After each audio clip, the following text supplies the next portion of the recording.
Este es Indonesia, uno de los países más bellos y más complicados del planeta. Una tierra de volcanes ardientes, frondosos bosques verdes y playas tropicales. Un lugar donde viven más de 270 millones de personas a lo largo de más de 17.000 islas. Sí, 17.000 islas. Indonesia es la nación insular más grande del mundo, que se extiende por más de 5.000 kilómetros. Atraviesa 3 zonas horarias diferentes, desde la punta de Sumatra en el oeste hasta los lejanos bordes de Papúa en el este. Es el 4º país más poblado del mundo, la nación con mayoría musulmana más grande y uno de los lugares más diversos étnica y lingüísticamente del planeta. Pero detrás de toda esta belleza hay un misterio. ¿Cómo llegó a existir un país como este? ¿Quién gobernaba estas islas antes de que se convirtieran en una sola nación? ¿Cómo terminó con tantas islas, cada una tan diferente de la otra? Y lo más importante, ¿cómo se gobierna un país que está disperso a través de los océanos? Para entender toda la historia de Indonesia, desde los reinos antiguos hasta los gobernantes coloniales, hay que mirar más allá del mapa, porque esto es más que una nación. Es uno de los experimentos más improbables de la historia moderna. Un experimento en mantener unido a un país formado por miles de islas, cientos de culturas y decenas de volcanes activos. Y si te quedas con nosotros hasta el final, descubrirás cómo sobrevive Indonesia y por qué fácilmente podría desmoronarse.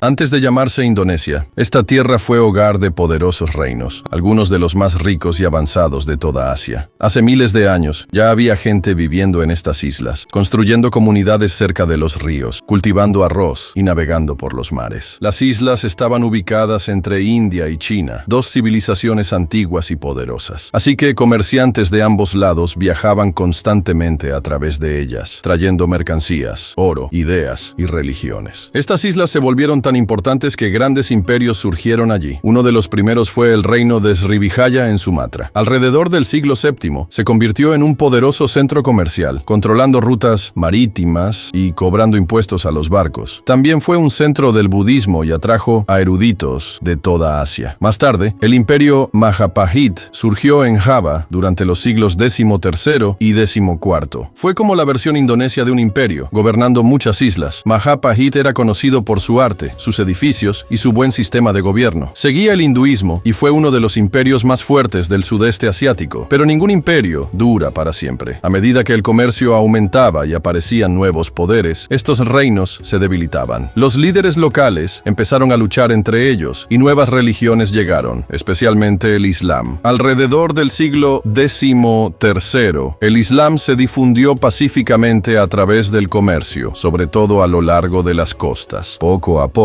muchos isleños se convirtieron y el Islam se volvió una parte esencial de la identidad de la región. Pero justo cuando las cosas comenzaban a estabilizarse de nuevo, algo grande estaba a punto de llegar del mundo exterior, algo que cambiaría todo. Barcos extranjeros se acercaban y no venían a comerciar, venían a gobernar. A principios de los 1500, extraños barcos empezaron a aparecer cerca de las islas. Venían de lugares lejanos, llenos de hombres que hablaban diferentes lenguas, portaban nuevas banderas y tenían armas poderosas. Los primeros en llegar fueron los portugueses. Estaban buscando algo muy valioso. Estaban buscando especias. En aquel tiempo, especias como los clavos de olor, la nuez moscada y la pimienta eran tan valiosas como el oro en Europa. Y en Indonesia, especialmente en las Islas Molucas, había abundancia de ellas. Estas islas se hicieron famosas como las Islas de las Especias y todos querían controlarlas. No mucho después de los portugueses llegaron los holandeses. Pero ellos no solo querían comerciar, vinieron para conquistar y gobernar. En 1602, los holandeses crearon la Compañía Neerlandesa de las Indias Orientales, una de las primeras y más grandes compañías internacionales del mundo. Su objetivo principal era controlar el comercio de especias, sin importar lo que costara. Construyeron fuertes, hicieron acuerdos con gobernantes locales y cuando eso no funcionaba, usaban la violencia. Poco a poco, los holandeses expulsaron a los portugueses y tomaron el control de las islas. Los reinos locales fueron derrotados o forzados a obedecer las órdenes holandesas. Pero los holandeses no se detuvieron en las especias. Querían la tierra, la gente y todos los recursos. Esto dio inicio a más de 300 años de dominio holandés. Indonesia perdió su libertad y se convirtió en una colonia llamada las Indias Orientales Neerlandesas. Los holandeses construyeron ciudades como Batavia, que hoy se llama Yakarta, y comenzaron enormes plantaciones de azúcar, café y tabaco, obligando a los indoneses indonesios a trabajar en condiciones muy duras. Se apropiaron de tierras, cobraron impuestos pesados y aplastaron cualquier protesta con violencia. Aún así, muchos indonesios nunca perdieron la esperanza. Seguían soñando con la libertad. En los 1900, ese sueño se convirtió en un verdadero movimiento, porque justo cuando los holandeses pensaban que tenían el control total, una nueva tormenta se acercaba, una guerra mundial que sacudiría al planeta entero y derrumbaría a viejos imperios. Era la década de 1940 y la Segunda Guerra Mundial había comenzado. Una nueva potencia extranjera, Japón, avanzaba hacia Indonesia. En 1942, Japón invadió y rápidamente tomó el control de las islas. Los holandeses fueron expulsados y después de 300 años, los indonesios quedaron bajo dominio japonés. Al principio, muchos indonesios pensaron que esto podría ser bueno. Japón decía que estaba allí para liberar a los asiáticos del dominio europeo, pero esa promesa no duró mucho. Pronto, la vida bajo Japón se volvió muy dura. La gente fue obligada a trabajar, la comida escaseó y la violencia aumentó. Pero algo inesperado ocurrió. Los indonesios empezaron a soñar con una verdadera libertad. Japón entrenó a indonesios locales para ayudar en la guerra, y ese entrenamiento militar más tarde ayudó a los indonesios a luchar por su propio país. Luego, en 1945, todo cambió. Después de que Estados Unidos lanzó bombas atómicas sobre Hiroshima y Nagasaki, Japón se rindió. Cuando las fuerzas japonesas comenzaron a retirarse, los líderes indonesios vieron una oportunidad. El 17 de agosto de 1945, apenas 2 días después de la rendición de Japón, Sukarno y Muhammad Hatta, 2 líderes del movimiento independentista indonesio, declararon la independencia de Indonesia. Fue un movimiento valiente, pero los holandeses no lo aceptaron. Regresaron e intentaron retomar el control. Esto llevó a 4 años de lucha, conocidos como la Revolución Nacional de Indonesia. Los indonesios pelearon con fuerza, con armas y mediante la diplomacia, negándose a ser colonizados nuevamente. Finalmente, en 1949, los holandeses se rindieron tras enfrentar la presión global. Indonesia era libre. Después de siglos de dominio extranjero, los indonesios ahora estaban a cargo de su propio país. Pero obtener la independencia era solo el comienzo. Ahora tenían que unir y gobernar una nación con más de 17.000 islas, muchos grupos étnicos y docenas de lenguas. Indonesia había ganado su libertad, pero ahora tenía que hacer algo quizá aún más difícil: mantenerse unida. Esto no era simplemente un país con unas cuantas provincias. Indonesia es un enorme rompecabezas de más de 17.000 islas, extendidas a lo largo de más de 5.000 kilómetros. Algunas de las islas de Indonesia son grandes y muy pobladas, como Java, que por sí sola alberga a más de la mitad de los 270 millones de habitantes del país. Otras, como Sumatra, Sulawesi y Kalimantan, también son extensas, cada una con sus propias culturas únicas. Luego están los miles de islas más pequeñas, cada una con diferentes tradiciones, lenguas e identidades. Para entender cuán diversa es Indonesia, la gente habla más de 700 lenguas diferentes. Hay más de 1.300 grupos étnicos. Las religiones incluyen Islam, cristianismo, hinduismo y antiguas creencias locales. Entonces, ¿cómo se une un país tan diverso? Los primeros líderes de Indonesia tuvieron una idea poderosa. Crearon un lema nacional, Bhinneka Tunggal Ika, que significa unidad en la diversidad. Simplemente quería decir, somos todos diferentes, pero somos una sola nación. También eligieron con cuidado un idioma nacional. En lugar de escoger el javanés, la lengua más hablada, eligieron el Bahasa Indonesia, una versión del malayo que se usaba en el comercio y era fácil de entender. De esta forma, ningún grupo se sentía más importante que los demás. Hicieron de Yakarta la capital y comenzaron a construir carreteras, escuelas y puertos en todas las islas para unir a la población. Pero incluso con todo esto, la unidad no era fácil. Algunas regiones querían separarse. La isla de Aceh, en Sumatra, intentó volverse independiente. Papúa ha exigido libertad durante mucho tiempo y Timor Oriental libró una guerra para separarse, hasta que finalmente se convirtió en un país independiente en el año 2002. Indonesia ha trabajado durante décadas para mantenerse unida, y aunque ha tenido éxito en muchos aspectos, la lucha continúa. Gobernar un país de 17.000 islas es como tratar de guiar muchos barcos en medio de una tormenta. Cada uno va en su propia dirección. Se necesita esfuerzo constante y cuidado, y una vez más, la geografía es tanto el desafío como la solución. Indonesia no enfrenta solo desafíos políticos, también se encuentra en una de las zonas geológicas más peligrosas de la Tierra. Se ubica justo sobre el cinturón de fuego del Pacífico, una franja masiva de volcanes y zonas sísmicas que rodea el Océano Pacífico. Pacífico. Esto significa que Indonesia tiene más de 130 volcanes activos, más que cualquier otro país del mundo. También es uno de los lugares más propensos a terremotos en el planeta. Tsunamis, inundaciones y deslizamientos de tierra son una amenaza constante para millones de personas. Algunos de los desastres naturales más mortales del mundo han ocurrido aquí. En 1883, la isla volcánica de Krakatoa explotó con una fuerza tan enorme que se escuchó a 4.800 kilómetros de distancia. La erupción provocó tsunamis que mataron a más de 36.000 personas y borraron del mapa pueblos costeros enteros. En el año 2004, un terremoto de magnitud 9.1 golpeó frente a la costa de Sumatra, desatando un tsunami que mató a más de 230.000 personas en Indonesia, Tailandia, Sri Lanka y otros países. Sigue siendo uno de los desastres naturales más mortales de la historia moderna. Pero no termina ahí. Cada año, las inundaciones desplazan a miles de personas. Yakarta, la capital de Indonesia, se está hundiendo lentamente. Esto ocurre porque la población está usando demasiada agua subterránea y porque el nivel del mar está subiendo debido al cambio climático. En algunas zonas, la ciudad se hunde hasta 25 centímetros cada año. Para resolver esto, el gobierno ha decidido construir una nueva capital llamada Nusantara en la isla de Borneo. Esto busca reducir la presión sobre la abarrotada y hundida Yakarta. Pero construir una nueva capital en plena selva tropical no es fácil. Cuesta mucho dinero y además genera preocupaciones sobre el medio ambiente y las comunidades que ya viven allí. Así que la naturaleza en Indonesia es una espada de doble filo. Los mismos volcanes que hacen el suelo fértil para la agricultura también pueden estallar sin previo aviso. Los mismos mares que conectan las islas también pueden traer olas mortales. El mismo clima tropical que hace crecer bosques frondosos también puede inundar pueblos enteros. Para Indonesia, sobrevivir a la naturaleza es parte de su identidad nacional. Y cuando la geografía es tan salvaje e impredecible, gobernar se vuelve aún más difícil. Gobernar un país como Indonesia, extendido a lo largo de 17.000 islas, significa que simplemente desplazarse de un lugar a otro ya es un desafío en sí mismo. En la mayoría de los países, construir carreteras, autopistas o ferrocarriles conecta ciudades y pueblos. Pero en Indonesia, el océano siempre está en medio. No se puede simplemente construir una autopista de una provincia a otra, porque esas provincias a menudo están separadas por cientos de kilómetros de agua. Y aún en la misma isla, el terreno no lo hace fácil. Por ejemplo, Papúa está llena de selvas densas y altas montañas. Algunos pueblos solo pueden alcanzarse en pequeños aviones o caminando durante horas por senderos difíciles. Muchos lugares ni siquiera tienen carreteras. Incluso Java, la isla más poblada de Indonesia, sufre un tráfico tan malo que recorrer apenas 100 kilómetros puede tomar hasta 8 horas en coche. Y luego está el desafío de la comunicación. Muchas islas remotas tienen internet limitado y malas redes móviles. Eso hace que ofrecer servicios gubernamentales, como educación y salud, sea aún más difícil. En algunas islas, los médicos llegan en barco una vez al mes y los niños asisten a escuelas sin electricidad. Por ejemplo, solo alrededor del 73% de la población de Indonesia tiene acceso confiable a internet. Eso significa que decenas de millones de personas aún viven en oscuridad digital. Esta brecha entre áreas urbanas y rurales crea un serio desequilibrio en el desarrollo. Ciudades como Yakarta, Surabaya o Medan están bien conectadas y son modernas. Pero islas como Nias, Flores o Buru a menudo sienten que han sido olvidadas por el gobierno central. El gobierno indonesio ha intentado solucionar esto. Lanzó proyectos masivos para construir puertos, aeropuertos y autopistas en regiones remotas. Invirtió miles de millones en infraestructura digital para llevar internet a todos los rincones del archipiélago. Pero construir y mantener todo esto en tantas islas requiere tiempo, dinero y voluntad política. Por eso incluso servicios básicos como obtener una tarjeta de identidad, registrar un negocio o recibir ayuda en una emergencia pueden ser dolorosamente lentos si vives en una isla pequeña y aislada. Así que cuando la gente dice que Indonesia es difícil de gobernar, a eso se refieren. No se trata solo de política, se trata de cómo la geografía rompe el acceso, isla por isla. Y para rematar, Indonesia es un país de culturas, lenguas e identidades, tantas que es casi como una versión en miniatura del mundo. Indonesia tiene más de 1.300 grupos étnicos. El grupo más grande es el javanés, que representa aproximadamente el 40% de la población. Pero también hay muchos otros, como los sundaneses, madureses, balineses, batak, dayak, bugis, papúes y más. Cada grupo tiene su propia cultura, música, comida e idioma. Indonesia reconoce oficialmente más de 700 lenguas locales. Eso es más que la mayoría de los continentes. La gente en Sulawesi, por ejemplo, puede hablar un idioma en casa, otro diferente en el mercado y otro en la escuela. Entonces, ¿cómo se une un país tan diverso? La respuesta es el Bahasa Indonesia. Después de la independencia en 1945, Indonesia adoptó el Bahasa Indonesia como idioma nacional. Era simple, neutral y fácil de aprender. Hoy en día se enseña en todas las escuelas, se usa en los medios y lo hablan más del 90% de los indonesios como segunda lengua. Es uno de los mayores esfuerzos de unificación lingüística en el mundo. Pero incluso el idioma no basta para borrar diferencias profundas. En Papúa, muchos locales no se identifican con el resto de Indonesia. Se ven diferentes, hablan lenguas distintas y durante mucho tiempo se han sentido ignorados por el gobierno central. Los movimientos separatistas han estado activos por décadas y la violencia aún estalla de vez en cuando. En Aceh, una provincia en el norte de Sumatra, la gente luchó por la independencia durante años e incluso hoy tiene el derecho de aplicar la ley Sharia bajo un acuerdo especial de autonomía. Y durante los años 1990 y principios de los 2000 hubo conflictos sectarios en lugares como Maluku y Celebes Central, donde las comunidades cristianas y musulmanas chocaron violentamente. Para ayudar con esto, el gobierno suele promover el Pancasila, una filosofía nacional basada en 5 principios, como la creencia en Dios, la justicia social y la unidad. Se enseña en las escuelas y se menciona en la política. Así que ahora entendemos por qué Indonesia no es solo un país. Es un rompecabezas flotante de 17.000 piezas. Es una tierra de volcanes y selvas tropicales, de especias ricas y cicatrices profundas de la colonización, de poderosos reinos y dolorosas divisiones. Desde los templos hindúes de Bali hasta las mezquitas de Java, desde las densas selvas de Papúa hasta las playas de Sumatra. Indonesia es un mundo tejido por la historia, la geografía y la pura voluntad. Pero el mayor desafío de Indonesia podría estar todavía por venir. Con el aumento del nivel del mar, ciudades que se hunden y la creciente presión de China en aguas cercanas, el futuro no será fácil. Así que sí, Indonesia es difícil de gobernar porque nunca estuvo destinado a ser fácil. Unir miles de islas, cientos de culturas y docenas de religiones en un solo país requiere más que política. Requiere visión, unidad y la creencia de que incluso las naciones más complejas pueden levantarse como una sola. Y eso es lo que hace que Indonesia sea tan única y uno de los países más fascinantes del mundo. Dale, me gusta y comparte este video. Volveremos pronto con otro tema interesante. Cuídate mucho.